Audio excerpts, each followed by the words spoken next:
Oi, gente.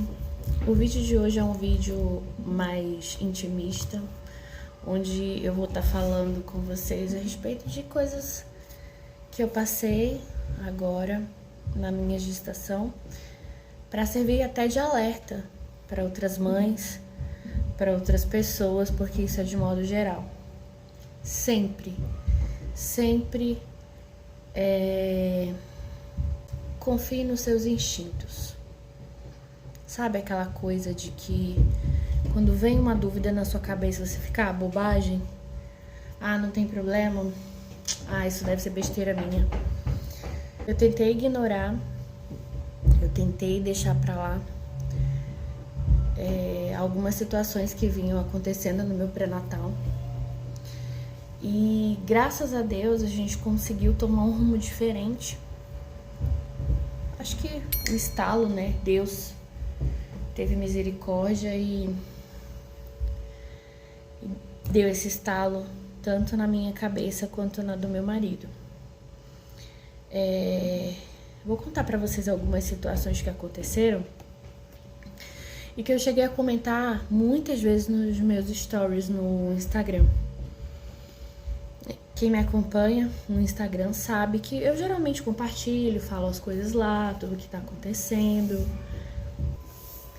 E eu cheguei a comentar com vocês a respeito de tá achando diferente a minha gestação, né? Não tô nem falando do que eu tava sentindo, porque toda gravidez é diferente uma da outra. Eu digo em relação aos exames que eram pedidos, as datas que não batiam com as datas da minha primeira gravidez, de exames que eu fazia. E isso ficava na minha cabeça. E eu, gente, sou uma pessoa que eu leio muito, que eu procuro me informar sobre tudo. Porque eu penso assim, tem uma vida que depende de mim. E eu acho que é muito irresponsável um pai perceber algo e não procurar fazer pro melhor do seu filho, sabe? Tipo assim, eu percebo, eu acho que é alguma coisa, eu já vou lá, sabe? Eu não acho que seja errado você pesquisar. É melhor você ser uma pessoa que como que eu posso dizer, exagerada no quesito saúde, do que se você ser uma pessoa que tipo, sabe? Como eu já vi muitos pais, assim, conheço muitos pais que os filhos dão indícios de várias coisas e assim, parece que tipo, sabe? Enfim, gente, mas o que eu quero dizer pra vocês é o seguinte: não deixe de prestar atenção nos sinais, porque Deus tá sempre ali, ó, falando com você. Como eu falei pra vocês, eu falava isso no meu Instagram, que eu tava achando muito estranho algumas coisas e tal, só que eu sou o tipo de pessoa, se eu faço sobrancelha em um lugar, eu tenho muita dificuldade de ficar trocando de lugar. Eu vou fazer aqui porque é perto de casa. Vou fazer com fulano, que fulano disse que era bom. Eu sou muito assim, tipo, se eu comecei com alguém, eu quero continuar. E por insistência minha, teimosia, que é uma característica da minha personalidade, eu sou muito teimosa, eu insisti em continuar com esse médico porque eu havia decidido que eu teria o bebê lá nesse hospital. Então, mesmo ele não fazendo as coisas do jeito que eu gostava, que eu achava que seria o correto, eu tava insistindo, entendeu? Insistindo em continuar com ele. Tudo começou um dia que eu fui... já tava meio assim, porque eu achava ele muito frio. Eu sou o tipo de pessoa que... Eu já chamei a atenção de alguns médicos, assim. Sabe quando o médico tá aqui, ó? Pega a caneta e... Você tem o quê? Não sei o que. Nem olha na sua cara, você tá bem aqui, ó. Não faz nem isso aqui pra você, tipo, sabe? Aquela coisa de empatia, de demonstrar que se preocupa com você, que não é só aquela coisa técnica. Eu tenho raiva, eu já fiz isso. Doutor, olha aqui pra mim, por favor. Eu já fiz isso com um ginecologista que não olhava na minha cara. Ficava de cabeça baixa perguntando e anotando não sei o quê. Enfim, gente. Ele foi me passar a morfológica do segundo trimestre. E, enfim, a gente conversou, né? Fui lá, falei com ele. Ele me explicou algumas coisas, porque eu pergunto muito. Como eu falei pra vocês, eu sou muito de ler, então eu pergunto muito. Eu percebia que ele não estava me dando a devida importância e parecia até que ficava meio chateado por eu falar demais e perguntar demais, sabe? Enfim, saí do consultório. Quando já tô, tipo assim, um quarteirão à frente, eu lembrei, nossa, eu tenho que fazer ultrassom, mas ele não me deu o pedido. Voltei lá, ele já tava atendendo outro casal, né? Falei, doutor, eu vou ter que fazer ultrassom, mas você não me deu o pedido. Ele, tá, verdade. Aí ele foi e passou, ultrassom obstétrica, não colocou morfológica, que seria do segundo trimestre. Eu li, fiquei meio assim, falei, gente, será que tá errado e tal? Chegou, marquei, fui no médico, né, tudo. Chegou lá, o médico falou, mas é morfológica? Essa não seria só morfológica? Eu falei, doutor. Ele falou assim, mas o médico pediu obstétrica, não colocou morfológica, então a gente vai ter que fazer só obstétrica. Eu não vou poder fazer porque no pedido não consta. Aí já fiquei assim, tá bom. Marquei o retorno com ele o mais rápido possível, tipo assim, uma diferença de 15 dias. Marquei um retorno com ele e fui. Chegou lá, ele me pediu. Eu falei, doutor, era pra ter sido a morfológica, né? Você me passou só obstétrica. Ele não assumiu o erro dele. Ele falou assim, não, mas não tem problema. Você até tal dia, você ainda não vai ter nem 30 semanas, então não tem problema, tá dentro do prazo. Fiquei assim, falei, segundo trimestre, como assim 30 semanas tá dentro do prazo? Mas, né, quem sou eu pra falar alguma coisa pro médico? A gente se cala por achar que a gente não sabe. Ai, gente, foi tanta coisa, é um sentimento tão ruim, é uma coisa tão estranha. E eu o tempo todo insatisfeita com as consultas, com as coisas que eu falava, sabe? Eu tava naquele período até mais ou menos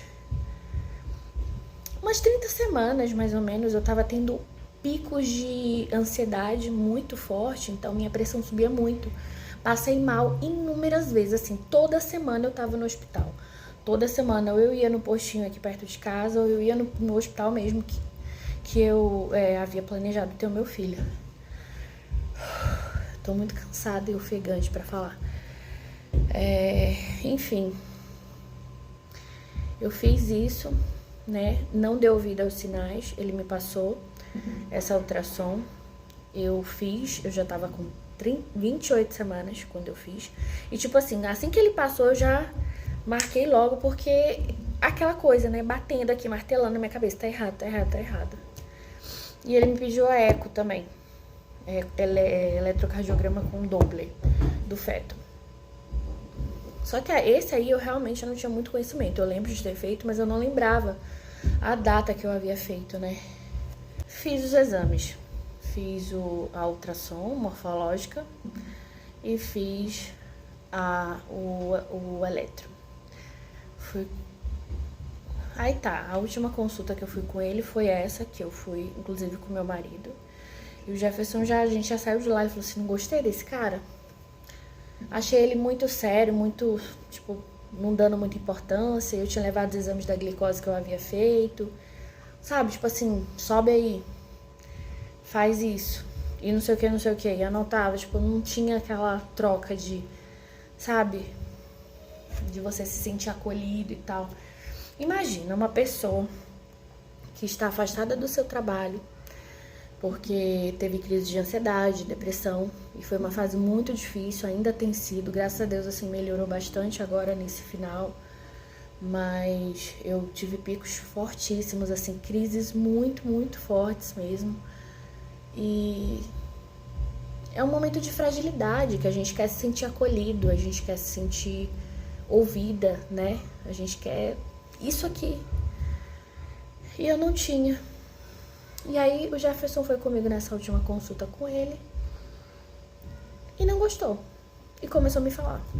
Ele falou assim, amor, eu tava tipo, sem graça de te falar, pra tu não achar que eu tava com ciúme, não sei o que. Eu falei, não, eu também não tô gostando. E por que você tá insistindo em ir com ele? Por que você tá fazendo isso e tal? E eu comecei a me questionar, por que, gente? Por que eu não posso mudar agora? Né? Por quê? E isso ficou no meu coração. Eu comecei a ficar agoniada. Falei, não, gente, eu não vou. ter meu filho com uma pessoa que não me deu importância, que fez as coisas de qualquer jeito. E tive o apoio do Jefferson e eu falei, então vamos procurar um outro hospital. Antes disso, fiz sim uma reclamação no site do hospital, na rede do hospital, que é bem renomada, aqui em São Paulo principalmente. Nós fomos em outro hospital, marcamos uma consulta assim de 2 dias, a gente conseguiu com outro médico. Gente, sabe o que é o médico falar? Tudo que estava errado pra gente, sem que eu precisasse dizer o que tinha acontecido com o outro. Esse exame aqui, ó, fora de cogitação. Isso aqui não serve, já tinha passado a data. Como que ele vai ver? O bebê já tava virado, não sei o que. Começou a falar. O seu caso você deveria ter sido um pré-natal de alto risco por causa disso. Sua pressão alta, não sei o que. Enfim, o médico falou tudo que nós estávamos com a pulguinha aqui e ficava aqui no ouvido e a gente não queria levar isso. Enfim, o que eu tenho pra dizer a vocês? É assim, ouça, se escute, sabe? Não deixe o tempo passar, não fica nessa teimosia de insistir sabendo que tem algo de errado. É igual quando você vai ao médico e você sabe que seu filho não tá bem, que você já tentou de tudo em casa. Porque a gente tem analgésico, a gente tem antitérmico, a gente tem anti-inflamatório, então o que dá pra fazer em casa a gente faz. Pra chegar no hospital, o médico falar assim, isso provavelmente é uma virose, não sei o que, nananana, e te manda pra casa e te dá uma receita pra tu comprar o remédio. Mas o médico não passa um exame pra você. Então, assim, eu tenho isso, se o meu coração diz que não tá tudo bem, eu só saio do hospital se o médico fizer um exame. Tem que ser assim, gente, não dá, a gente não pode ficar nessa de, sabe, deixar pra lá. Então, conselho, se vale de alguma coisa, o meu exemplo é se escute, sabe? Não é bobagem você achar que não tá sendo bem tratada, que não tá sendo ouvida, que não tá sendo acolhida. É a sua vida, é a vida de quem você ama. Então, se ouça, se escute, ouça seus instintos.